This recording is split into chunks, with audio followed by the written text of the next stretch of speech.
anong laki ng sahod mo kung hindi ka nag-e-enjoy sa trabaho mo? Baliwala din yung utak mo, yung katawan mo. Babagsak yan.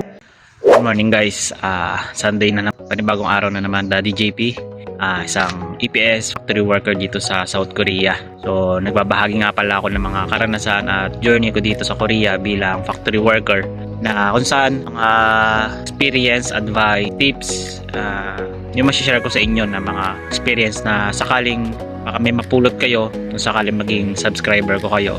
At syempre dinadocument ko rin yung mga natututunan ko. Mas maganda kasi yung di mo lang sinusulat yung mga natutunan mo na isang araw. Minsan-minsan na-share mo rin at may mapapanood din, di ba? Sa mga susunod pa na buwan, araw, gano'n. So ngayong araw na to, ngayong oras na to, habang naghihintay tayo ng oras, kasamba ko bago ako pumunta, medyo maaga pa naman. May share lang ako sa inyong topic kung saan about sa work. Kasi dito sa Korea, yung trabaho natin as factory worker is sa bakalan. Syempre hindi na wala tayong experience. Paano nga ba yung gagawin pag wala kang experience sa mga ganun? Syempre mga culture shock ka. Karamihan hindi talaga sanay. Mga dumadating dito mga bata pa. So kagaya natin na hindi bata pa, wala ding experience sa mga mahihirap na buhatan.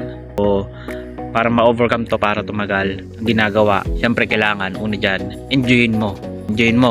Isipin mo kung magiging ka ba ditong skill. Kailangan tanggapin mo na meron na mga bagay na matututunan ka dyan, may mga babaunin ka dyan. Talagang yung magiging trabaho natin is panlalaki talaga. Minsan yung mga babae, kahit hindi pantrabahong babae, yung mga trabaho dito panlalaki din talaga yung pupunta sa kanila. So sinishare ko to para kung sakali trabaho nyo, kahit hindi naman dito sa South Korea din, sample lang naman.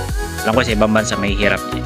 So kailangan i-nourish natin yung bago nating trabaho para ma-enjoy natin. Kasi kung mararamdaman natin na yung lungkot, yung sad na kaya ko ba to, huwag mo nang isipin yon kasi magiging negative lang lagi yung araw mo. Doon na nagsisimula yung stress, depression ng isang tatrabaho sa ibang bansa. Para labanan yon, kailangan isipin mo ano yung makukuha mong knowledge, skills. So example sa akin, CNC. Ano ba yung CNC? Sa mga nagtatanong yung computer numerical, sa ganun, ano siya, CNC yung bakakal, nagke-create siya ng panibang item na kung saan calculated siya. So ginagamit siya sa mga industrial. So yung mga kanood nito makaka-relate. So CNC yung position ko. Wala akong knowledge, magsukat, magbasa ng blueprint, as in zero talaga. So ginawa ko, mabibigat yung bakal na CNC namin. Kailangan matuto. Nag-enjoy na lang ako. At least yun, araw-araw natututo ko. Kailangan araw-araw may matututunan ka at tulungan mo yung sarili mo na maka-adapt agad para matagal ka sa trabaho. Yung sahod, malaki naman sukod sa malaki. Bonus na lang yun. Kasi kahit anong laki ng sahod mo, kung hindi ka nag-enjoy sa trabaho mo, baliwala din kasi yung utak mo, yung katawan mo, babagsak yan pag hindi mo na-enjoy ang trabaho. So yun yung kailangan na maramdaman natin, mapag-alan natin kung isa kang bagong nagtatrabaho sa ibang bansa. Kahit ano pa yan, mapa-sales pa yan, mapa-factory pa yan, or mapa-construction pa yan. Enjoyin mo na lang, kailangan isipin mo kung wala ka pang nitong skills na to, i-appreciate mo na soon, magiging skills ko din yan.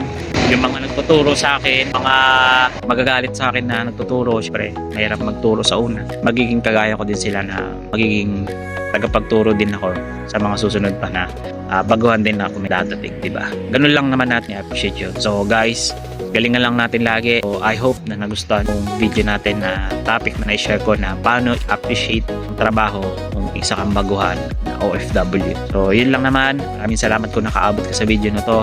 Kung nagustuhan mo at may napulot kang aral, like and subscribe mo naman ako. Salamat. Daddy JP, thank you.